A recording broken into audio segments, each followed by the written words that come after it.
focus on George Kambosos first. He's hungry. Teofimo responded to that, and he said, I'm starving. So we're going to see Mr. Starving. And what did Leonard Ellerby say? Let's check him out. Mayweather Promotions own. Now, oh, shout out to Leonard right there. He just retweeted me. So Leonard follows me. Shout out to him and whole Mayweather Promotions, in case you didn't get them. And look, this is another post Leonard Ellerby was laughing at of mine. This was after Oscar Valdez fight. I said, y'all wanted Oscar Valdez versus Gervonta Davis in my comment section after the Berlanga fight, LOL. This is Oscar Valdez with some tea after beating his opponent allegedly 117 to 110 in his adopted home of Arizona, LOL, Valdez Concepcion. As you guys can see, looked like a pretty rough night for Oscar Valdez. His face is wearing the markings of a really tough fight. A lot of people thought he lost the fight.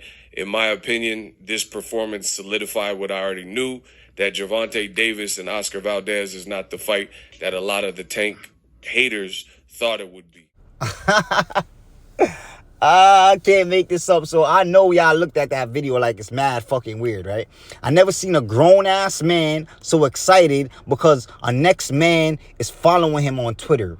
So this is the reason why Boxing Ego goes so hard for the PBC, right? This is the reason why you see him go so hard for Tank, Mayweather, and Errol Spence Jr. of the world. Because these men follow this man on Twitter. These guys follow this man on Twitter. So this man will sell his fucking soul, right?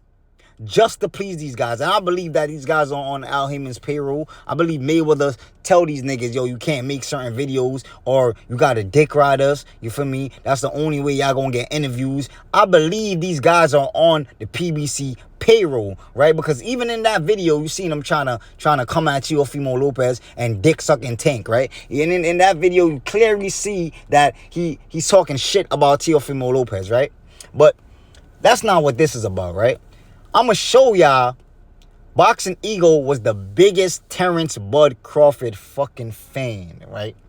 Boxing Ego was the biggest Terrence Bud Crawford fan until Terrence Bud Crawford became a threat to Errol Spence Jr. And if you guys don't believe me, roll the motherfucking tape. That's it. I don't want to hear nothing else. I don't want to hear nothing else. When it comes to Bud Crawford, the dude is bad. He's a bad man. And I've been telling y'all what the situation was. And I told you what it was with Terrence Crawford. Why do you guys think I went to Omaha twice? Because I know the future when I'm looking at it. You know what I mean? And what he did with Felix Diaz, I know the game. I've been doing this. I've been covering boxing long enough. I know the politics. I know some of the writers. A lot of the writers and people who be at these events with me, they don't know shit about boxing.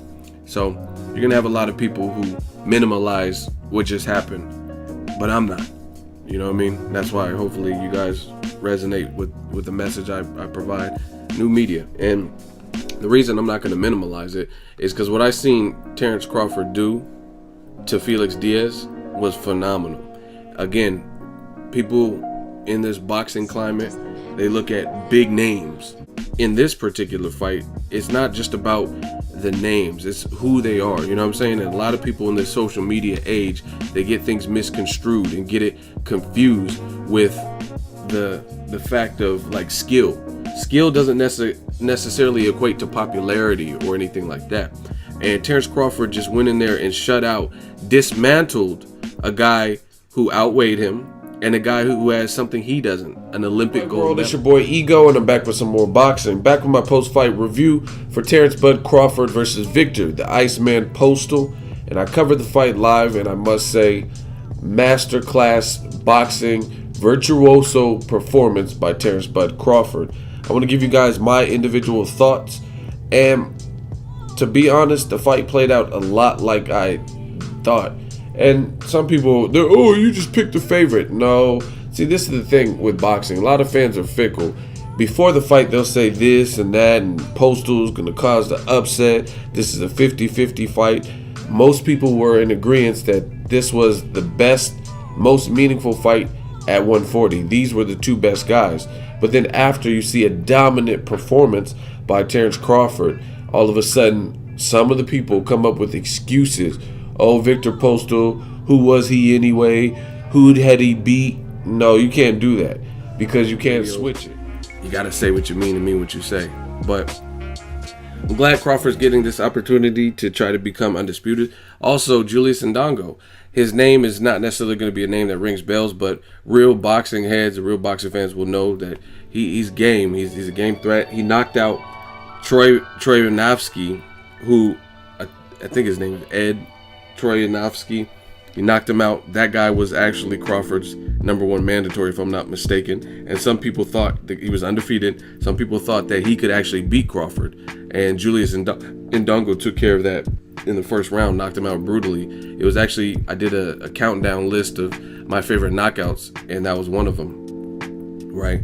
And then he beat Ricky Burns decisively and made Burns look very questionable. So Julius Ndongo captured those belts by beating Ricky Burns. I'm impressed with Julius Ndongo, and to be frank, I like him winning better. It shakes up the division because there's a talented fighter that I'm high up on, and his name is Terrence Crawford. Remember it, Crawford hadn't really fought too many people when he fought Ricky Burns. He fought like Bradus Prescott on 2 weeks' notice, stuff like that. And he was on like maybe some small co-main events or something, but he hadn't really fought no one like that, like the Gamboas or the Postals or whatever, the Hank Lundy. So to me, Crawford is actually gotten even better as he's getting more confidence and continuing to show up and show out a couple times for previous Crawford fights, but that was my first time going to Lincoln. It was real nice too. My hotel was real nice. And he basically had lunch with Crawford to discuss the future. What's next? Crawford looked sensational, became undisputed against the taller, rangy guy who was going to people's backyards and beating them, like Troyanovsky and Ricky Burns, and that's Julius Ndongo. This is no knock on Lomachenko, because Lomachenko's good, and he's proving in a short period of time that he's good. But this is why I put Terrence Crawford #1 pound for pound. And I don't want to see people say that Jeff Horn is so much easier, or it was a mismatch and Linares was a great fight, because guess what? Jeff Horn was undefeated. Linares has been stopped. I went to Omaha to watch Terrence Crawford versus Ray Beltran. And the Ray Beltran fight to now, this dude has progressed in a crazy fashion. He was good then, but his confidence, everything is just, it's crazy. And I'm humbled to be able to do what I'm doing for you guys and then cover boxing, to get to see greatness, because we're getting to see it in real time. You know what I mean? I'm not reading a history book like, oh, this fighter was so great and I was like a little kid or wasn't even born or some shit. So I'm seeing greatness right now, just like LeBron James or something in basketball, Steph Curry. You guys got to appreciate that. Support American fighters. We're seeing greatness right now. I mean, it's not, Jeff Horn wasn't an easy fight. Crawford made it an easy fight. That's the difference. It wouldn't have looked like that. Like, let's say, maybe even Danny Garcia or Sean Porter. So y'all heard this man, bro. Y'all heard this man was nut-sucking Terrence Crawford. You feel me? Y'all gonna say, oh, it wasn't nut-sucking. It was nut-sucking. This nigga said Terrence Crawford is like Mayweather and Andre Ward. I don't even think I put that part in there. He said he's like Mayweather and Andre Ward. Nigga said Terrence Crawford is LeBron James and fucking Steph Curry. Nigga said, oh, this is not like I was young and shit, and niggas is showing me clips of all the great. I'm witnessing greatness. I'm witnessing greatness. This is greatness right there. But all the times I could count how much times this nigga say he been to a Terrence Crawford fight. This nigga was loving Terrence Crawford nuts, bro. And y'all wonder what happened, what changed. Mind you, this is the Jeff Horn fight. You feel me? And I could keep going. I could keep going with him nut-sucking Terrence Crawford versus Jose Benavidez too. I could keep going, bro. Like, it keeps going, but it stopped when Terrence Crawford became a threat to Errol Spence Jr., right? When Terrence Crawford became a threat to Errol Spence Jr., he wiped out his side of the street, and then he looking at niggas like Sean Porter and looking at niggas like Danny Garcia. Y'all heard this nigga just said that Danny Garcia and Sean Porter wouldn't be able to deal with Jeff Horn like how Terrence Crawford dealt with Jeff Horn. You feel me? So he already know that Terrence Crawford is a better fighter than Danny Garcia and fucking Sean Porter. You feel me? So That's where the transition came in. The transition came in. He got a fucking little push from the PBC. PBC started supporting him a little bit. You feel me? So he like, fuck Terrence Bud Crawford. You feel me? I'm gonna go with what's popular, right? And this is the thing with these guys. They go with what's popular. Whoever is more popular, that's where they go. Because you gotta remember, if I'm supporting somebody that's more popular, that is more fans and that's more views. So this is why this nigga started nut sucking on Errol Spence Jr., you feel me? And he became the biggest Errol Spence Jr. fan. But look at the transition though. Just look at the transition.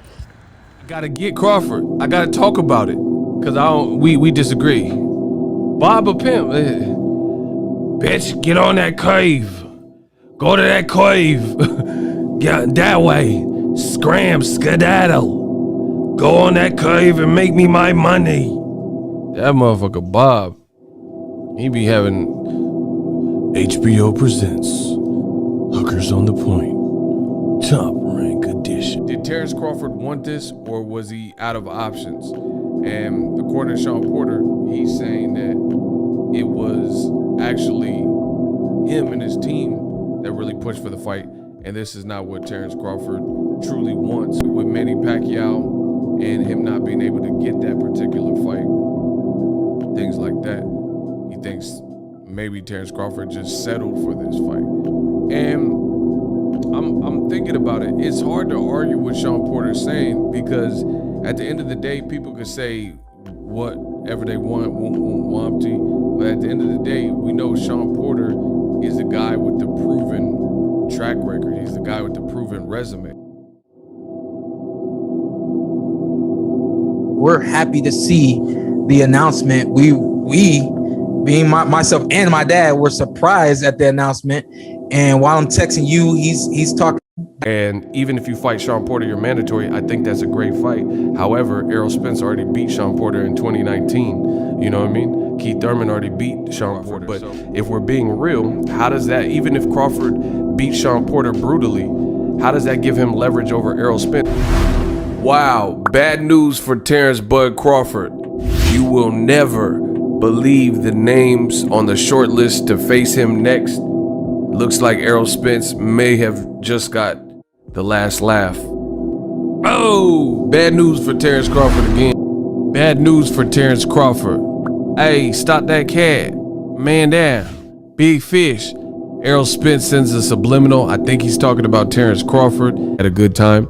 And I think that's a lot of people's reaction was like, what happened? Because Sean Porter got dropped. Okay, that's fair game. Then he immediately started punching the canvas like this was Creed Part 3, like a Michael B. Jordan movie. He was boom, boom, boom, like punching. And I'm like, how are you drastically hurt, but then you're like wailing on the canvas and punching it? And it just looked really theatrical, like some WWE stuff, right? Then he gets up, he gets dropped down. Now, the thing is, when he got dropped the second time, and I could prove this, I could show y'all, a lot of the punches weren't super clean. Took too many shots right there, clean, and it's not the Porter way. That's not what we do.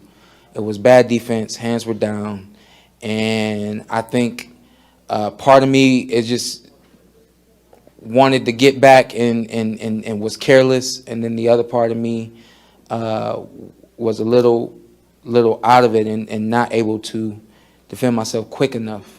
So, you know, again, I understand what my dad. All of the videos that I record, I do not delete videos, right? So you can witness everything that I've said on the channel.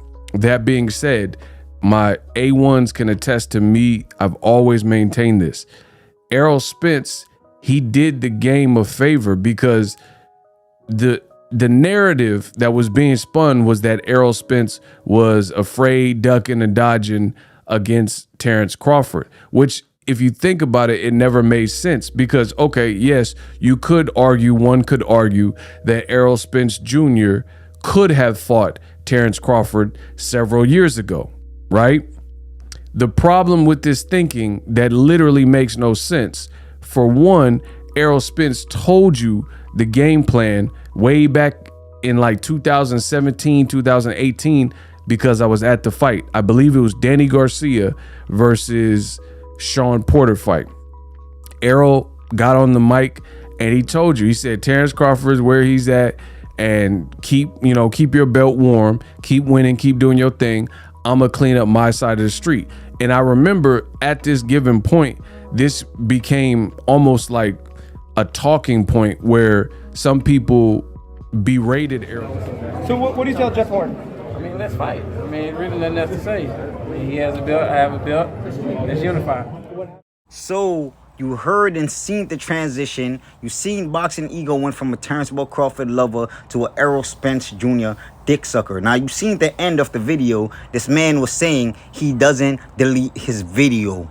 That's the reason why it's so easy to expose this fucking weird ass nigga. He doesn't delete none of his video. All the shit that he was saying about Terrence Bud Crawford, he went on a hating spree once Terrence Bud Crawford became threat to this man right here, Errol Spence Jr. The Errol Spence Jr. that he was just defending, saying Errol Spence Jr. said he was gonna clear out his side of the street, and Terrence Bud Crawford better keep his belt warm. The point is, he never said he was going to clear out his side of the street when it came to Jeff Horn. It was, he has a belt, I have a belt, let's unify. But when it came to Terrence Bud Crawford, it's, I got to clear out my side of the street. He's on the wrong side of the street. Like, but I just wanted to expose Boxing Ego, man. I just wanted to expose this little fucking weirdo, because he's one of them niggas from the LDBC that I really dislike, because this man, he thinks he's a fucking character. He comes and he makes jokes and he talks about disrespect Terrence Bud Crawford, saying that Bob Arum is pimping him. All types of disrespectful shit this man say. You feel me? Like, he take this shit to the extreme. And the thing about this nigga is Terrence Bud Crawford probably doesn't know that he sneaked this in, right?